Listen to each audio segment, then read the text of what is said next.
manolotra ny arahaba tompoko noho ny fikortanana izay misy any ambony tsy takamaso dia vinavinaina mbola hitoetrany aloha ny rotsakorana amin'ny faritra maro eto Madagasikara. Amin'ny ankapobeny dia saika mitsitokitoky ihany izay orana izay. Misy kosa ny sitraka izany ny tolakandro na ny fiafaran'ny tolakandro ao ireo amin'ny alina. Ho an'ny morontsiraka ny faritra Sofiasy Boeny kosa dia mety ny voamaraina be no azo izay orana izay. Raha mahakasika ny maripana indray tsy misy fiovana misongadina aloha atao anatin'ny 3 andro manaraka. Andao jerentsika amin'ny antsipliana ny vinantoetry ny andro ho amin'ny rahampitso maraina azo orana tandrifindrahona mety arahankotroka ny voamaraina ny aty amin'ny manodidina ny faritra Boeny ny atitany ny Melaky. Raha toka azo orana malefaka ny voamaraina fa misava ihany moa zay rehefa misandratrandro ho antsika aty amin'ny morontsiraka atsinanan'ny Madagasikara. Ny ilany andrefan'ny nosy moa dia andrahona mitsitokotoko raha toka ho maina ny faritra sisa rehetra. Aty amin'ny tapany atsimon'ny nosy andrahona vitsy na ibalika be mihitsy ingaby masoandro.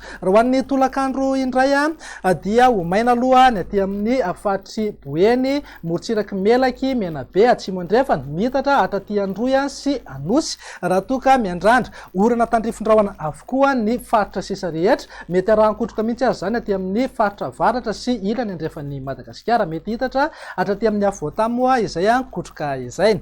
Raha ny vinan'ny maripana dia mananika hatrany amin'ny 5-30 degré mihitsy ny maripana ambony indrindra aty amin'ny manodidina ny Ambovombe, eo amin'ny 4-20 ka hatramin'ny 9-20 degré kosa zany ho an'ny afovoantany. Andao jerentsika indray ny vinan'ny toetry ny andro amin'ny sabotsy ho avy izao mitoetra hatrany aloha ny orana mety arahankotroka indraindray aty amin'ny atitany atsimo ny ilany andrefana ary avaratra andrefana sy ny faritra avaratry Madagasikara. Raha toka saika ho maina ny faritra sisa rehetra ho an'ny afovoantany moa dia andrahona mety arahana tandrifindrahona ihany indraindray. Mivinan'ny maripana amin'ny sabotsy zay zao dia tsy misy fiovana firy eo amin'ny 4-20 na 7-20 degré ny maripana ambony indrindra ho an'ny afovoantany, 5-30 degré kosa any amin'ny atitany atsimony Madagasikara. Andao faranantsika amin'ny vinan'ny toetry ny andro amin'ny alahady ary izay dia maina aloha amin'ny ankapobeny ny aty amin'ny morontsiraka ny faritry Menabe, Atsimo andrefana ary Anosy sy Androy. Raha toka miandrandra orana tandrifindrahona mety arahankotroka avokoa ny faritra